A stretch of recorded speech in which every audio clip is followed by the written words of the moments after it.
Beautiful day today, if you ask me. And no, I'm not being sarcastic. I really, really do like this weather. This rainy, cloudy, not too cold. I mean, it's in the 50s, low 50s, but very workable weather. Out here in the nursery today, we're definitely going to be filming an update at some point this week. I wanted to kind of make the intro right now, just because I'm in such a good mood. The weather's so nice. As you can see, we've definitely gone dormant. Well, we're going dormant in the nursery. The garden is totally dormant. We had our first frost the other night. It was a light frost. It wasn't extreme, but, some of the pawpaws got a little bit of damage. All the trees that were fully awake, they did get a little bit of damage, with the exception of some trees like these oaks. These bur oaks are very hardy to the frosts. Different trees have different sensibilities, but they'll all be okay. It's interesting how some species, the black walnuts, go to bed really early, right?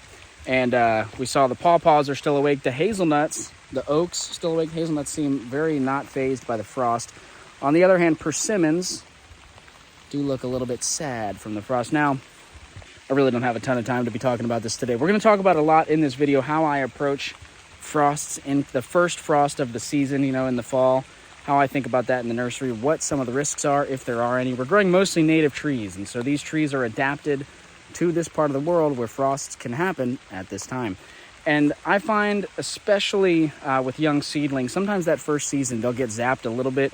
It doesn't hurt the tree too dramatically, but we'll talk about it more. Just wanted to kind of capture this beautiful rainy fall moment, and we're really at the start. It's the transition point here. The harvest season is almost over. There's not a whole lot of nuts left to gather on the ground. There's some, but the harvest season is significantly slowing, and we're getting into that period of time where the trees are dormant enough that I'm going to start digging this week. And so it's a transition period in the nursery. I'm excited about it. Happy to be here. Look at all the dead basil and tomatoes in the garden that the frost just whipped out. So anyway, folks, I'm going to get back to what I was doing, which is grabbing a bucket, a clean bucket to fill with water. Getting a little bit foggy here. And I'll catch you later in the week.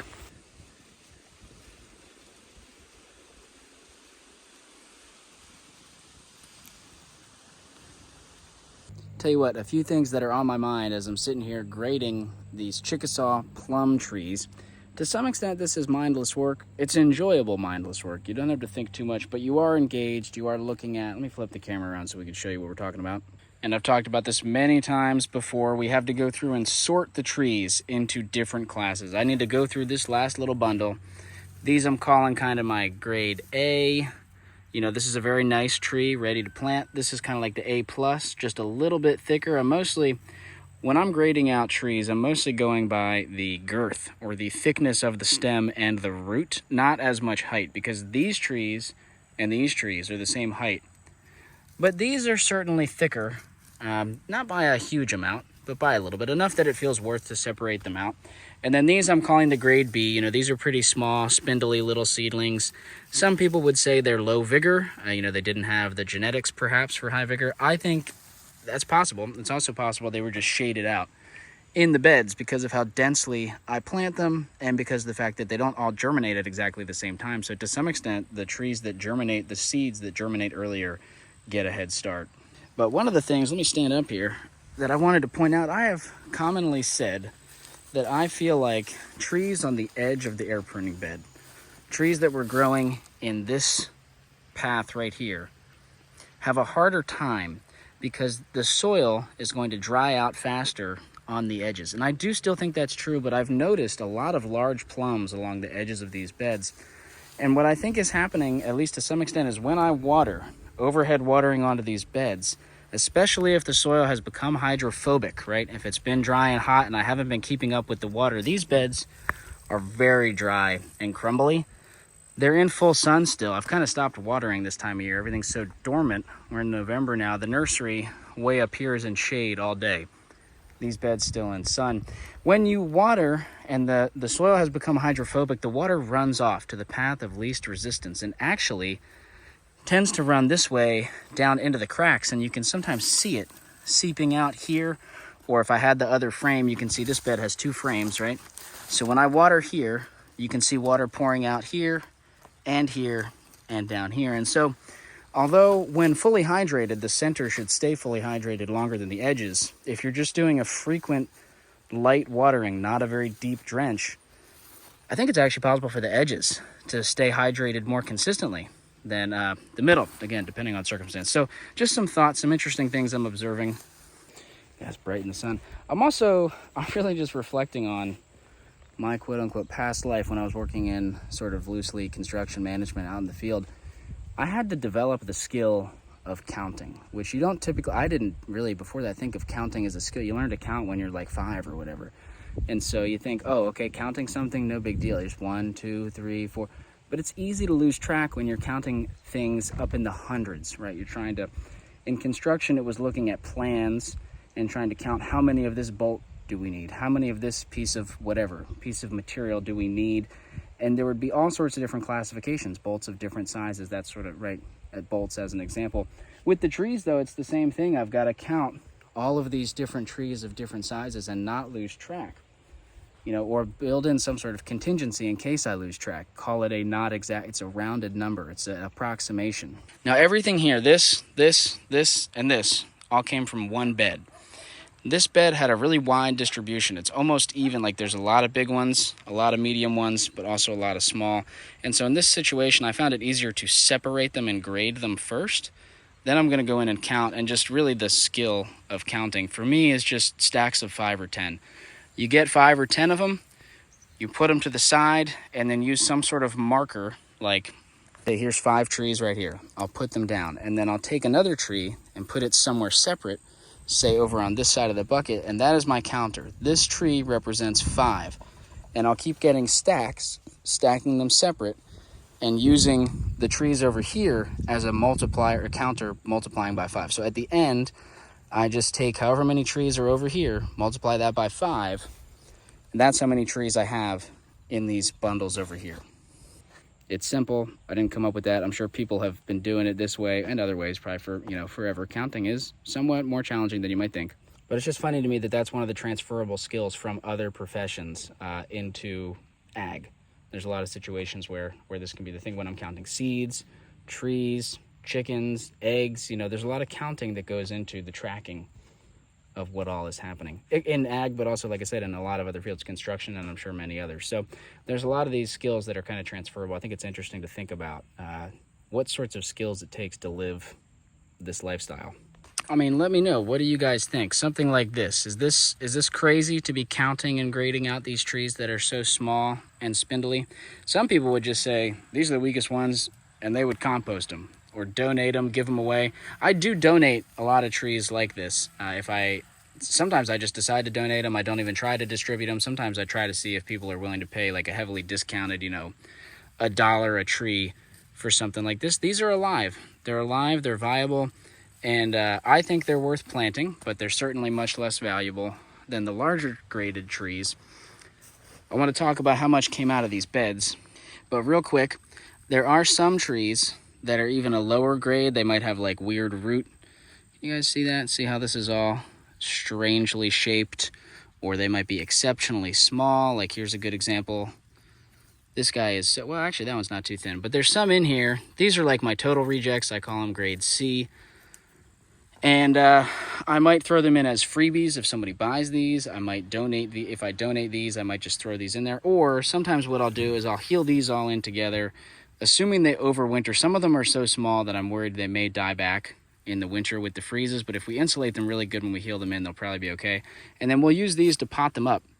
We might pot these up into little 1-gallon pots. It's a lot of labor, but it's basically like a free tree at that point. So sometimes I will mess with these. Sometimes I just don't have the time and they either get donated or stuff like this. I will admit I do occasionally throw trees on the compost pile. It's usually these last rejects like this. And I'm noticing I saw a few more right here. These look pretty decent, but we'll throw these in. All right, so the first bed, which was sitting right here, it had a little bit more soil. It was a taller bed. It had 120 of the top grade, the A+ trees. It had about 45, 47 of the A- grade, and then 25 of the B. Really had only a handful of throwaways, Class C. Now, the other bed that we dug, again, it's shallower, almost by half. It was a much shallower bed. They were both planted at about the same density, but not exact. I'm not counting how many seeds or the weight of the seeds that goes into the bed. I'm just kind of throwing in however many feels appropriate to me.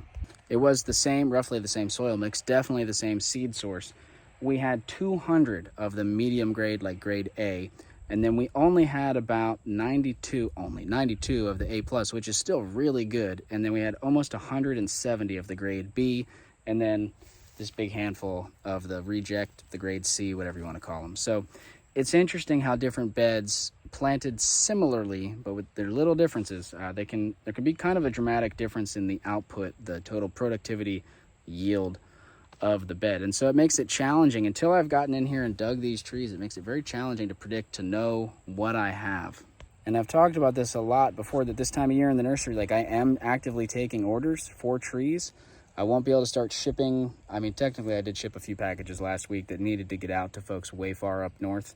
Like, don't hesitate. If you've got to order in and you're super far up north, or you're going to be on vacation for a while, don't hesitate to reach out if you like, and I can try to ship stuff sooner. But for the most part, I really don't start shipping until middle of November. It's the first week in November right now. We've been digging the past week or so. I'm maybe a third, maybe almost 50% done digging, roughly. And just now starting to get a real idea of how many trees we have. And we're going to be able to start opening up for a lot more orders once I get everything counted. This is, you guys are with me in the process, doing it. This is what it looks like. Okay, so here is a really good, let me put these down here. This is a really good example, right, of trees that I think probably, zoom out a little bit, probably not worth messing with too much. They're so thin and flexible and short. It will be challenging to overwinter these trees. I have done it. You got to really heal them in and insulate them super well. Like, I cover them almost entirely with mulch, so there's really nothing sticking up above the ground. You almost forget that they're there until they leaf out, basically. But if you ever have trees of this size that are for whatever reason important to you, you can overwinter them. Some of them may die no matter what, but you can try. And certainly some of them can make it. You could also try bringing them inside into like a garage, someplace that gets cold, that's kind of dark, and you can store them indoors where they're not going to experience the super harsh freezes of winter, but it's, you know, enough to keep them dormant. Say you've got some really special seed and you grew them out, and for whatever reason they came out kind of stunted like this. If you can get them through the winter, give them good fertility and water access in the spring, they will grow. They will bounce back from this in most cases. You're always, you know, with tree planting, there's always some fatalities, but you can get this to work. It's simply a matter of, is it worth the time to you? And to me, something like these, not really, but like I said, we'll stick them in the ground with everything else in a bundle in the spring. Maybe I'll pot a few of them up. Maybe I'll just give them away with other trees and other people can give them a shot. Maybe I'll compost them. Nursery work is a strange thing. You know, we did that bed. We just dug this bed. I'm going to go and dig this bed, which I know is going to be kind of half full because there's a big spot right here where nothing germinated. I'm not really sure what was going on with that, but it's an interesting thing to think about. Between all the trees just in these two buckets, if we are able to find homes for them all with paying customers, you know, that's a few $1,000s worth of income, which will sustain me for a good amount of time. And it came from such a small space, right? Less than, these are 2 foot by 4 foot, right? We're talking about less than 16 square feet, a few $1,000s, but it is a lot of work. It adds up when the amount of beds that you need to have to support yourself, the amount of trees you need to have to really bring in the income. It's a lot of work. I've spent the better part of 3 hours probably now doing this. I still got to get this bed dug. Then we got to go up and heal them in. We've got to get soil and frames and cages back on these. We've got to plant the seed for next year. Kind of bright out here. Not to mention, you know, there was all the time going down and harvesting the Chickasaw plums, processing the seed, planting them, keeping them protected last year, right? For them to sprout and germinate and grow this year. Then we have to also advertise. We've got to find homes for all these trees. We've inventoried them. We've gotten them stored. We've got to market them, sell them, package them up, ship them out. There's all sorts of correspondence and emails and talking to people and answering questions that goes along with it. So it is really a full-time, it's a lot of work. It can seem like on a day like today where I spent 3 hours and I'm like, wow, a couple $1,000s worth of inventory just like that. It's not really just like that, but it can feel like that on these days. It can feel like, wow, it's a lot of money in my hands at one point in time, a very brief moment, but a lot of behind the scenes work that goes into it. I also just want to take a second to point out something totally unrelated. And part of this is just, for me, it's fun thinking about and documenting all the changes over time. It's nice to take a little break from the digging and counting. Y'all can look back. We had a garden in here, gosh, I guess that was last year, 2024, where I had mostly peas, a little bit of nursery production, but some flowers and stuff going on in here. James and Leanna have really come in and done a lot of work in this space. You can see some of the blueberry plants over there doing a lot better. What caught my attention this morning, you can see, well, I guess I don't know how well it shows up on the video, there's a ton of these cages sitting here, and inside of each one is a blueberry plant. They're going dormant, so they're rather small, so they're hard to see from far away, but this plant is well on its way.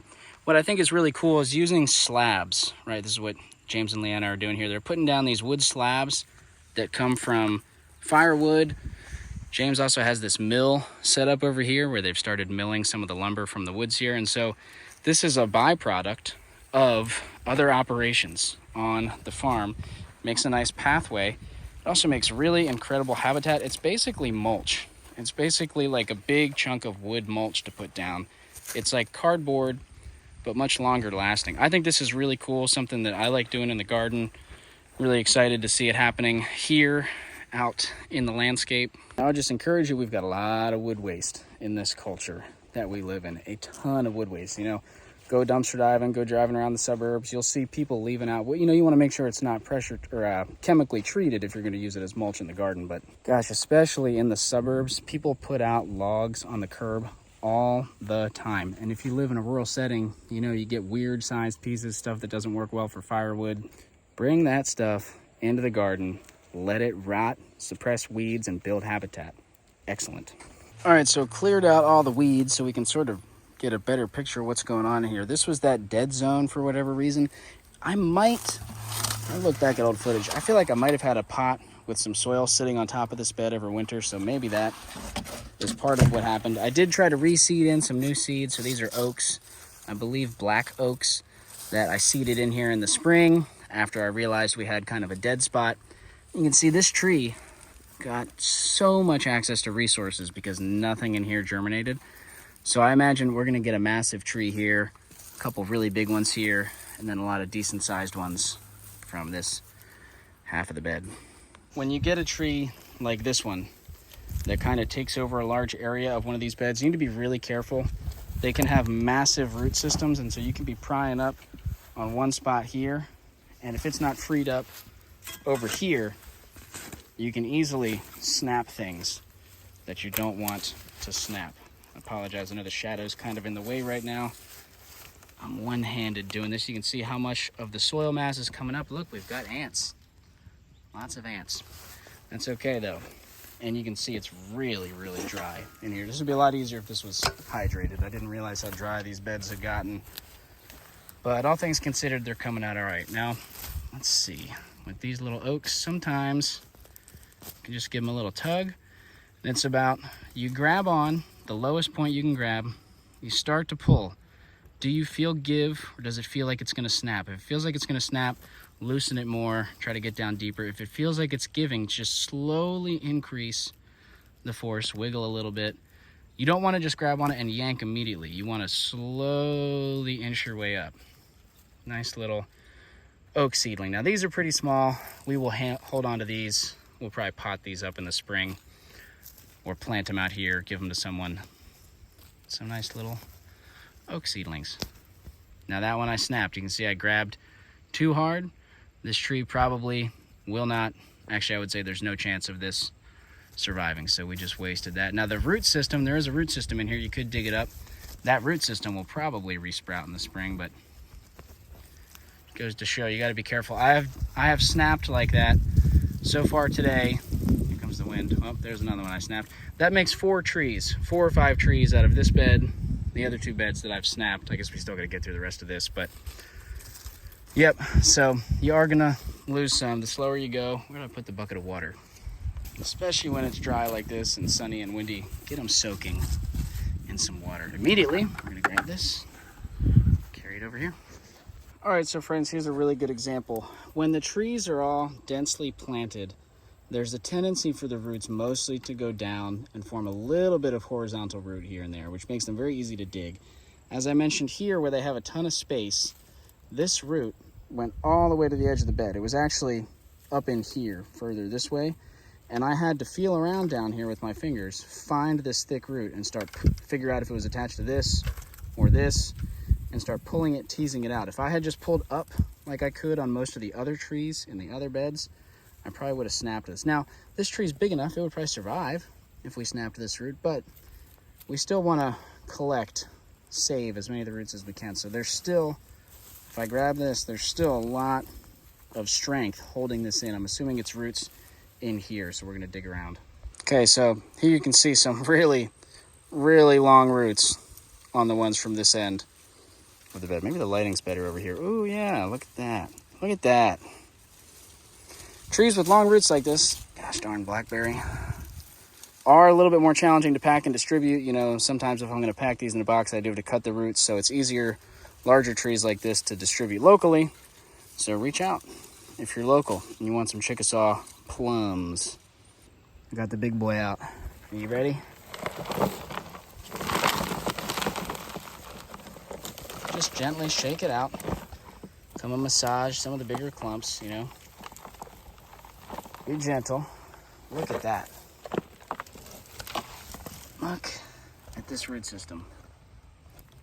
It's like hair. This tree had long hair. Look at that. We might have to hold on to this and plant it ourselves somewhere here in the landscape. Okay, it turns out actually some of that root system, the finer stuff, was actually from a weed, not from the plum, but you can see here, really good look at its rooting structure. So when they have access to a lot of soil, this is what they will do. Chickasaw plum. All right, we are finally done with that last plum bed over there. We had a total of, let's see if I can remember this, 55 of the B, the grade B, kind of the lowest grade, the most inexpensive. I was gonna say cheapest, inexpensive sounds better, grade. We had 8 of the ones that are going to be too big to really pack and distribute. These are gonna be the local, you know, A++, whatever.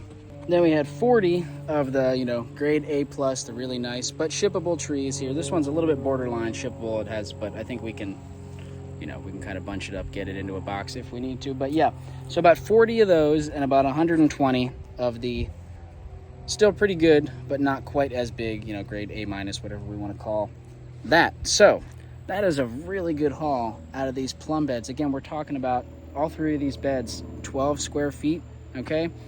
A day of work to gather the seed, a day, maybe a half day of work to process this, a full day to process the seed and plant the beds. You got to keep them weeded, you got to keep them watered all summer long, at least half a day to dig them all up and get them in the ground. And then, you know, depending on the size of the orders, how long it takes to ship them is going to be, it's challenging to predict. If I had to ship these individually in like packs of 1 and 5, it would take forever. If I get some people that want a bulk discount and they buy like somewhere between 10 and 50 trees at a time, much easier to ship out, but still at least another day shipping them all out, plus all the time answering questions, this sort of stuff. Yeah, still pretty dang good, pretty darn good. And it wouldn't be a day digging trees if we didn't find at least one tree that grew into a black walnut shell. Seems to always happen. So I might keep this one planted for myself, we'll see. Really need to think about ergonomics when you're doing this. My foot, both of them, have fallen asleep several times while I'm down here on the ground. I definitely wish I had I almost was gonna say knee caps, but knee pads. I have my knee caps. I would like my knee pads. The ground's pretty soft, but yeah, folks, if you are doing this, especially if you're older, and even if you're younger, really, you do want to think about ergonomics, be having proper form, don't hurt your back, don't overexert yourself or bust up your knees doing this. It's a marathon. You want to be able to do it for years. I'm telling myself this as much as I am telling it to you guys, and yeah, so keep ergonomics in mind.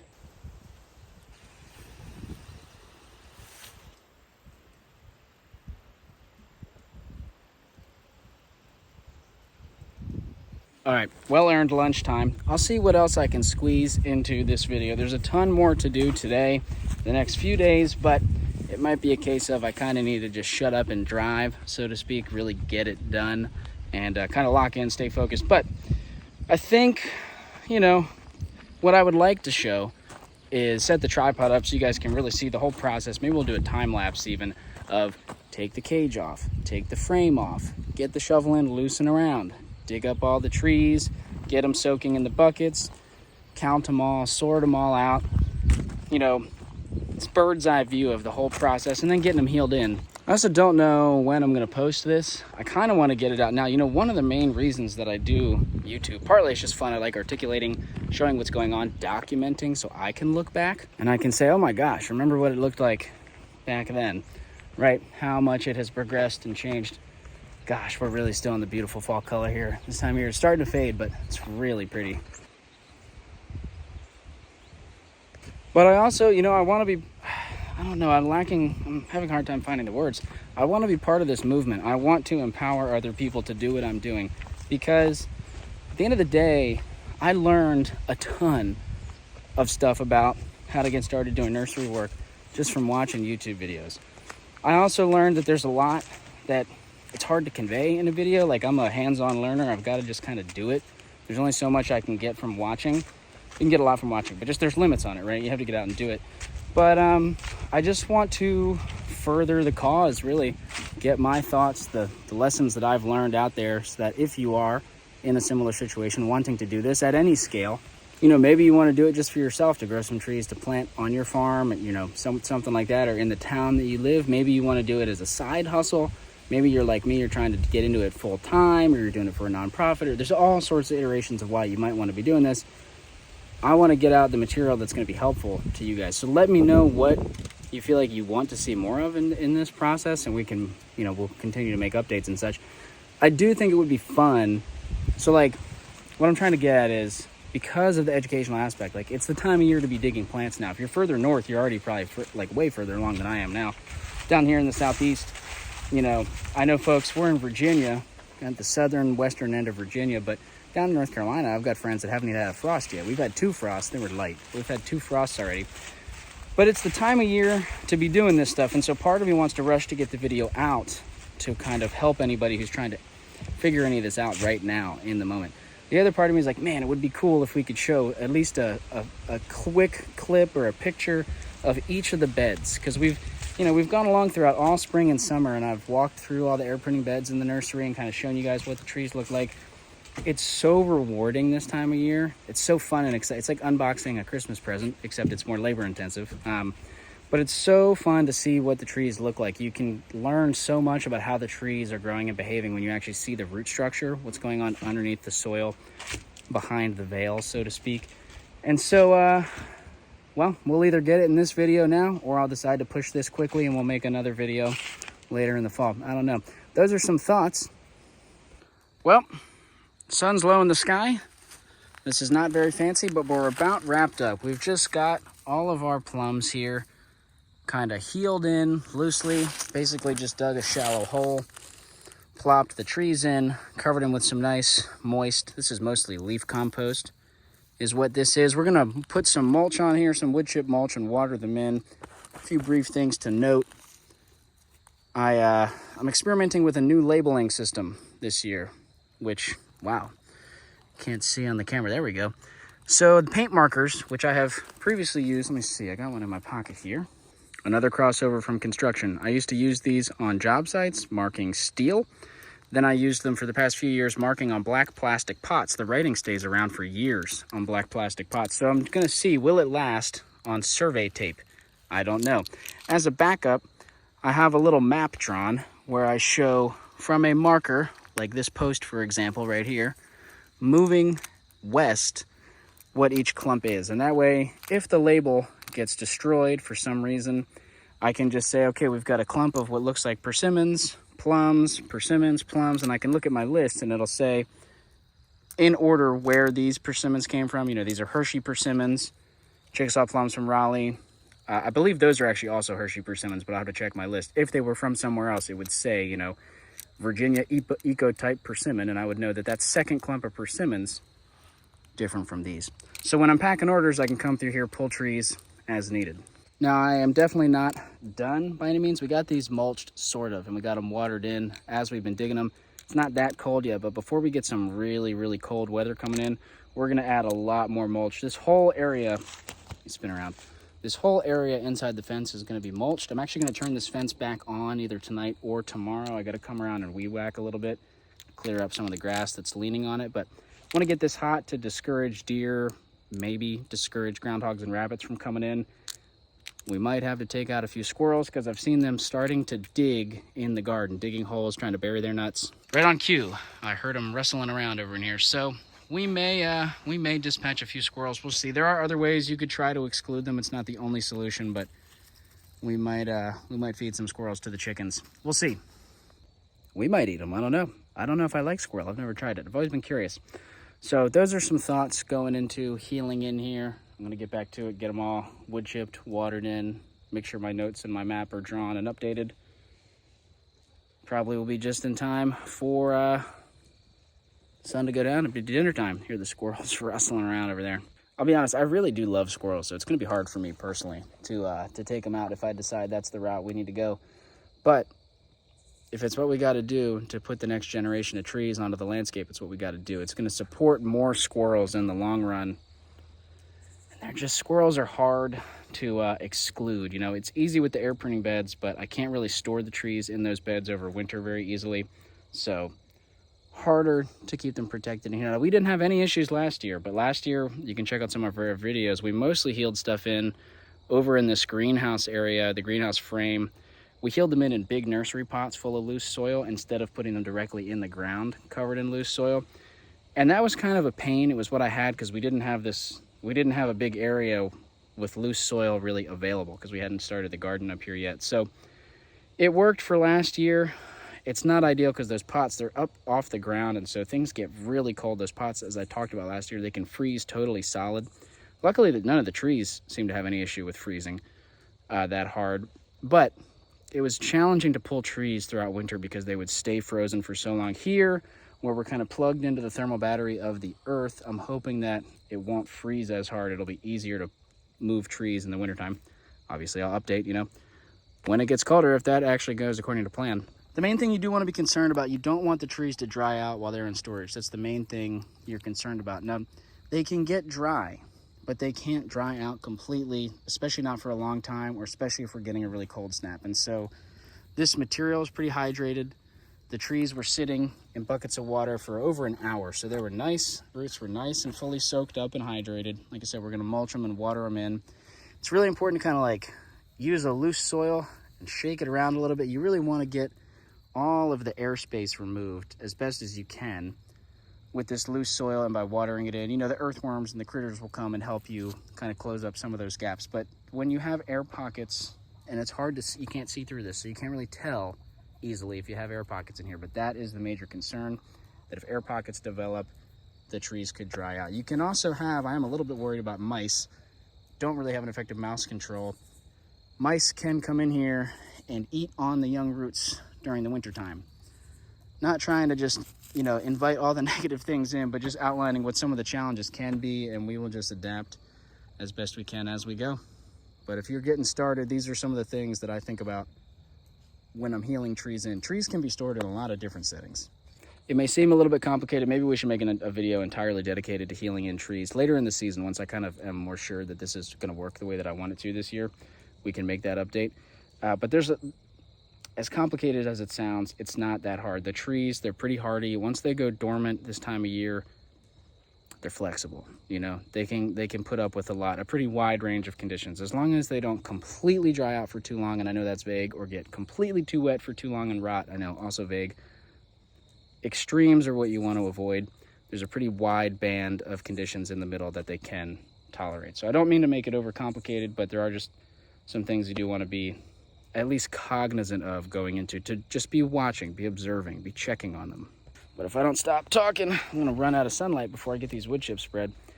I think, you know, if I was gonna set these trees in here and not touch them until spring, I'd be a little bit more concerned. The fact that I'm gonna start pulling from these clumps of trees, hopefully within the next week, maybe 2 weeks at the most, to start shipping. Now, I won't ship all of them, you know, 2 weeks from now, but I'll ship as many as I can. Hopefully get the bulk of them shipped before the end of December. So they're not going to be in there that long, and I'm going to be checking on them, pulling things out to pack orders pretty regularly, weather depending, that is, and order depending, I guess. But yeah, so I'll be interacting with them on a regular basis, probably pulling them out, taking what I need, putting the rest back. So this will, basically force me to be checking on them, seeing how they're doing. And so if I see problems start to develop, I can address them in a somewhat timely manner, as opposed to, why did I come over here? Oh yeah, wood chips. If I was just gonna set them, forget about them until spring, you can do that, but it's always good to check on them periodically.